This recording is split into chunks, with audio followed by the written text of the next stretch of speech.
Merhaba arkadaşlar. Şu sıralar Rusya ve Ukrayna arasındaki savaş dolayısıyla böyle bir video yayınlamaya karar verdim. Bugün Ukrayna'nın bağımsızlığını kazanmasını ve son yaşanan olayları tarafsız bir şekilde değerlendirdim. Bu videoyu izlediğinizde Ukrayna'nın coğrafyası, politikası, silahlı kuvvetleri, ekonomisi, dini ve kültürü hakkında bilgi sahibi olacaksınız. Bu tarz videoların devamı için videoyu beğenip bana destek olabilirsiniz. O zaman videomuza geçelim. Ukrayna-Rusya arasındaki savaş nasıl başladı? Niye başladı diye soracak olursak, başlangıcı Rusya ile eski bir Sovyetler Birliği ülkesi olan Ukrayna'nın arası, Kiev yönetiminin Avrupa Birliği ile yakınlaşması üzerine açıldı. Kiev'de iktidara gelen Rusya yanlısı Viktor Yanukovych, ülkenin batıya yönelmesini engellemek için 2013 yılında AB Ortaklık Anlaşması'nı askıya aldığını açıkladı. Bu karar Ukrayna tarihinde derin krizin başlangıcı oldu. 2013 yılını meydan olayları ile uğurlayan Ukrayna, yeni yılı iç karışıklıklarla karşıladı. Bağımsızlık meydanında aylarca toplanan binlerce Batı yanlısı Yanukovych'in kararını protesto etti. Rusya yanlılarının da sokaklara çıkmasıyla zaman zaman çatışmalar yaşandı. Olayların kontrolden çıkması üzerine dönemin devlet başkanı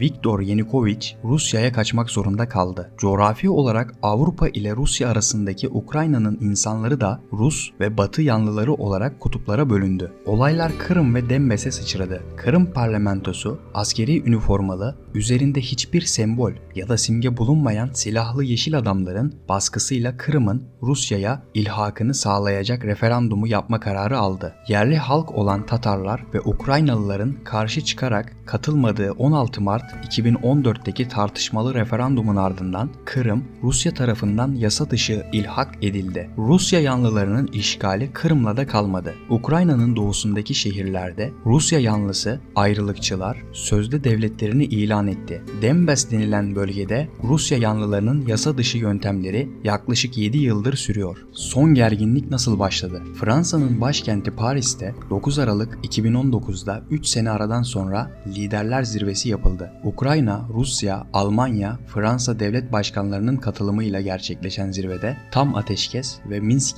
anlaşmasına bağlılık vurgusu yapıldı. Zirveden sonra azalan çatışmalar kısa süre sonra daha da alevlendi. Krizin çözümüne ilişkin Rusya, Ukrayna ve AGİT'ten oluşan üçlü temas grubu 27 Temmuz 2020'den itibaren kapsamlı ateşkes kararı aldı. Bu kapsamda 2021 senesine kadar kapsamlı ateşkes ufak çaplı krizlere rağmen sürdürüldü. Ancak bu yıl Rus ordusunun Ukrayna sınırına adeta askeri yığınak yapması, Donbas bölgesinde zaten hiçbir zaman bitmeyen çatışmaları yeniden arttırdı. Rusya yanlısı ayrılıkçıların 26 Mart'ta 4 Ukraynalı askeri öldürmesi bölgedeki krizi zirve noktasına çıkardı. Saldırılar karşısında Ukrayna ordusunun tedbirlerini arttırması üzerine Rusya sınırlarına ve ilhak eden Kırım'a asker yığdı. Ukrayna Genelkurmay Başkanı Ruslan Hemçek 30 Mart'ta Ukrayna parlamentosundan yaptığı konuşmada Rus silahlı kuvvetlerinin askeri tatbikat bahanesiyle Ukrayna sınırının kuzeyi,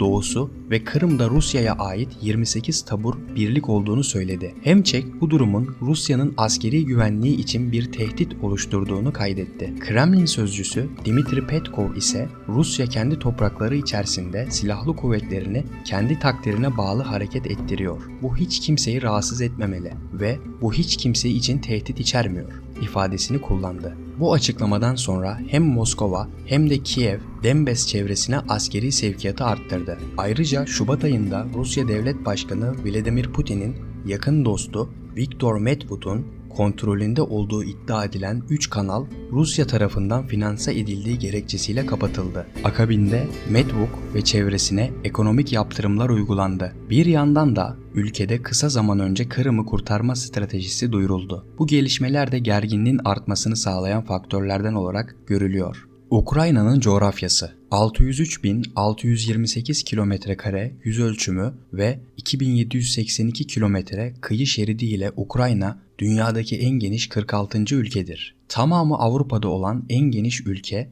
ve Avrupa'daki en geniş ikinci ülkedir. Tabi Rusya'nın Avrupa'daki bölümünden sonra. Ukrayna'da coğrafi açıdan Doğu Avrupa ovalarının güneybatı kısmını oluşturan ova bölgeleri hakimdir. Ukrayna'da sıra dağlarda mevcuttur. Karpatlar deniz seviyesinden 2061 metre yukarıda yer alan ve Ukrayna'nın en yüksek zirvesinin yer aldığı Haverla Dağı'nı barındırır. Kırım Dağları'nın en yüksek zirvesi ise Romakoş Dağı'nda 1545 metrede bulunmaktadır. Ukrayna'da politika. Ukrayna 1991 yılında Sovyetler Birliği'nden ayrıldıktan sonra ekonomik ve siyasal açıdan problemler yaşadı. İktidarlar için en önemli sorun politik yakınlıkta Rusya ya da Avrupa Birliği arasında tercih yapmaktı. Zira halkın seçimdeki tercihi bu politik duruşa göre şekilleniyordu. Ancak Rusya yanlısı partiler ile Avrupa Birliği yanlısı partiler toplamda hemen hemen eşit oya ulaşması, istikrarlı bir siyasi yapının oluşmasını engelledi. Ukrayna'da silahlı kuvvetler. Sovyetler Birliği'nin dağılmasından sonra Ukrayna topraklarında dünyanın 3. büyük nükleer silah cephaneliği ile donatılmış 780 bin kişilik bir askeri gücünü devraldı. Mayıs 1992'de Ukrayna ülkenin tüm nükleer silahları elden çıkarmak için Rusya'ya vermeyi ve nükleer silahların yayılmasını önleme anlaşmasına nükleer silahı olmayan bir ülke olarak katılmayı kabul etti. Lizbon protokolünü imzaladı. Ukrayna anlaşmayı 1994'te onayladı ve 1996'da ülke nükleer silahlardan arındı. Ukrayna konvansiyonel silahların azaltılmasına yönelik tutarlı adımlar attı. Tankların, topların ve zırhlı araçların azaltılması çağrısında bulunan Avrupa'da konvansiyonel silahlı kuvvetler anlaşmasını imzaladı. Ordu kuvvetleri 300 bine indirildi. Ukrayna barışı koruma operasyonlarında giderek daha da büyük bir rol oynamaktaydı. Ukrayna'da ekonomi.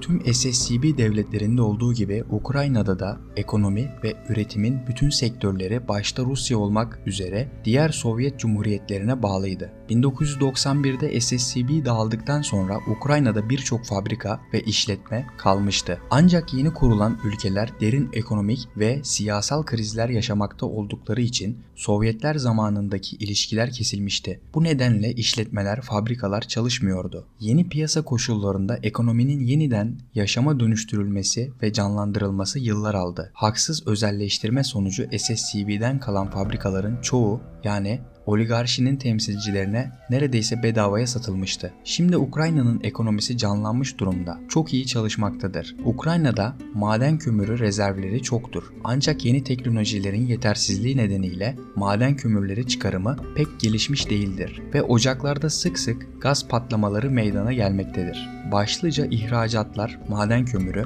büyük çaplı borular, hurda demiridir. Ukrayna'nın tarımı gelişmiştir. Ancak AB ve WITO engelleri yüzünden Ukrayna tarım ürünlerini fazla ihraç edememektedir. Doğalgaz konusunda Ukrayna tüm Avrupa gibi Rusya'ya bağlıdır. Petrol konusunda da Rusya'ya ve Asya ülkelerine bağlılık söz konusudur. Ukrayna'da sıradan yurttaşların yaşam düzeyi orta yoksulluk sayılabilecek insanların sayısı tüm nüfusun %0,7'si civarındadır.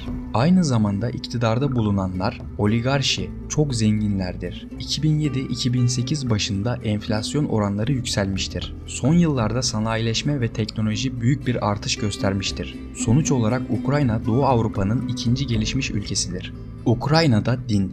Ukrayna kilisenin devletten ve okuldan ayrıldığı laik bir devlettir. Ukrayna Anayasası vicdan ve din özgürlüğünü garanti eder. Ukrayna'da baskın din Hristiyanlıktır. Ortodoks Hristiyanlık ülkede başlıca Ukrayna Ortodoks Kilisesi ve Ukrayna Ortodoks Kilisesi Moskova Patrikhanesi tarafından temsil edilmektedir. Hristiyanlıktan sonra ikinci büyük din İslam'dır. Ukrayna'da yaklaşık yarım milyon Müslüman yaşamakla olup bunların yarısından fazlası Kırım Tatarıdır. Ukrayna kültürü.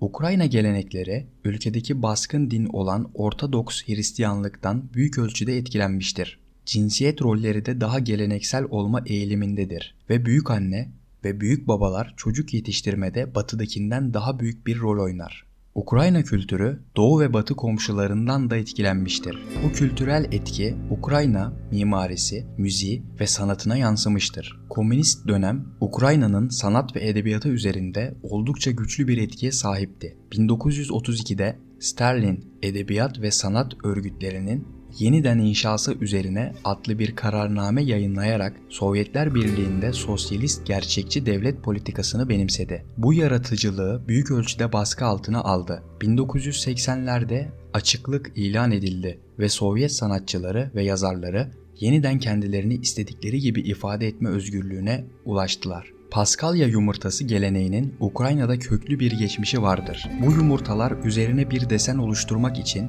mumla çizilirler. Daha sonra yumurtalara hoş renklerini vermek için boya sürülür. Boya yumurtanın daha önce mumla kaplanmış kısımlarını etkilemez. Yumurtanın tamamı boyandıktan sonra mum kalpli kısmı çıkarılır ve yumurtanın üzerinde sadece renkli desen süslemesi kalır. Bu gelenek binlerce yıllık ve Hristiyanlığın Ukrayna'ya yayılmasından önceki geçmiş dönemlere uzanmaktadır. Karpat Dağları'nın etekleri yakınlarındaki Kolomia şehrinde 2000 yılında Paskalya Müzesi inşa edildi. Müze daha sonra 2007 yılında Ukrayna'nın 7 harikasının bir parçası olarak aday gösterildi ve modern Ukrayna anıtı olarak kabul edildi.